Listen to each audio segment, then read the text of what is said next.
Hey everyone, I realise it's Thursday and not Wednesday. Just obviously I didn't do a video yesterday. I was just really struggling to find something to talk about. Seeing as Josh didn't do a video on Monday because he was ill. And yeah, I hope you feel better, Josh. But yeah, so and then when he said to me like he was gonna talk about his sort of experience with God and that, and I was like, okay, well I don't really have like a testimony that I can sort of share with you. So then I was like, oh, I was struggling even more to think of something to talk about because, if even if he had spoke about that on Monday, I wouldn't have had anything to sort of, carry on with. Um, so I've been thinking and thinking and thinking and thinking, and just trying to do some studying online to try and find something to just sort of talk about to you guys today. And then of course I remembered that today is, Remembrance Day.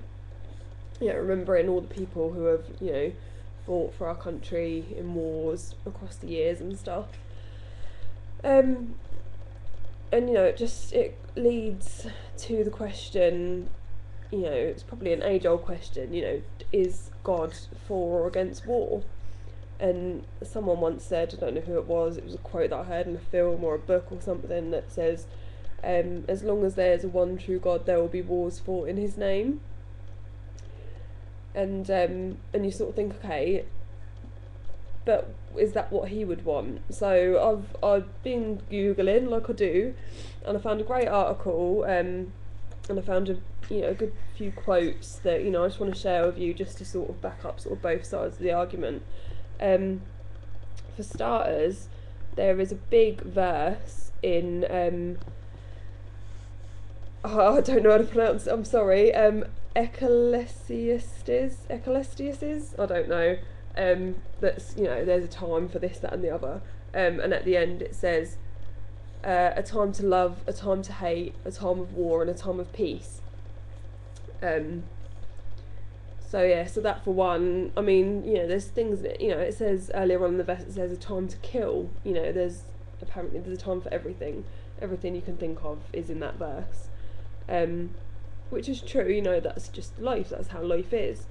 And then in Romans 12:18 it says, if be possible, as much as lieth in you, live peacefully with all men. Which is, how that we should try to sort of live, I suppose. If we can keep peace, then that's great. But then later on in Exodus 15, no, not Exodus 15. That's not what I want to read. Sorry, Proverbs 20:18. It says, every purpose is established by counsel, and with good counsel make war. No, with good advice make war. Sorry. So basically it's saying, if you can live in peace, then please do. But if you really do have to fight over something stupid and fickle, then at least have a good chat about it first. And I personally really struggle with, every time when I read the paper and I see all these stories about all these young men dying in, Afghanistan and the rest of it, I do feel really sorry for them and their families and stuff, because, a lot of them have like young kids as well. And I don't know what I'd do if I lost my husband. We haven't. I mean, we've been rowing a bit lately, and we don't get on very well at times. But if he wasn't there, I would be really lost, and I would really struggle, especially with this one. So even though I feel really sorry for them and stuff, I also think like, why go and fight a war that's like nothing to do with us? And then like people say, okay, well if they didn't go over there and fight the war, then the war would come over here. I don't know. Obviously I understand. I mean the reason we celebrate Remembrance Day is because of like the Blitz and stuff like that, I suppose. When London got bombed, so the war did come here. So we sort of celebrate all the men that lost their lives, for that reason. But yeah, it's a bit harder for me to sort of come to terms with the fact that there's so many British men and women as well in Afghanistan and places like that fighting a war that it just seems that is just pointless. So that's something that I really, I just don't get. I just don't understand it. And there was another quote I found in this article. I can't find it at the moment, but it's something along the lines of, oh, I can't even remember. Hold on, sorry. This isn't a very well thought out vlog or anything. I'm just trying to sort of, you know, oh yeah, that was it. It was basically saying, I can't find the actual quote, but it basically said that Jesus or God or whoever said something along the lines of, you know, to defend us, that, you know, if you need to defend your land, I suppose, then do it.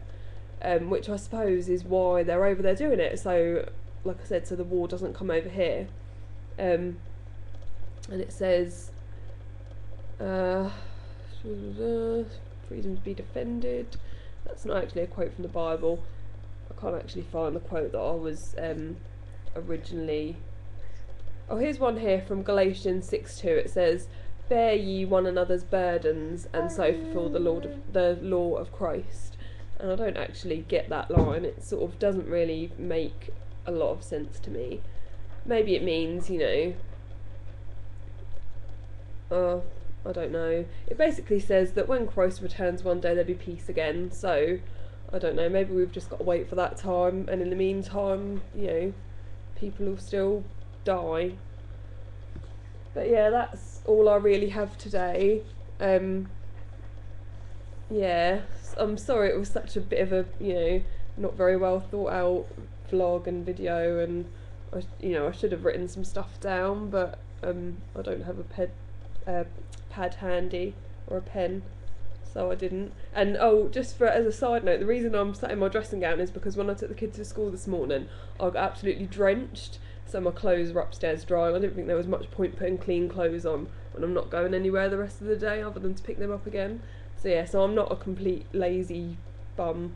I just, yeah, my clothes were wet. That's why I'm not wearing any. I mean, you know, why I'm not wearing outdoor clothes. So yeah, so I think Josh said he's going to try and post a video, hello, as like a little catch-up video or whatever. And yeah, Joe, we will speak to you, Joe, we will hear from you, I'm sorry, tomorrow. Bye.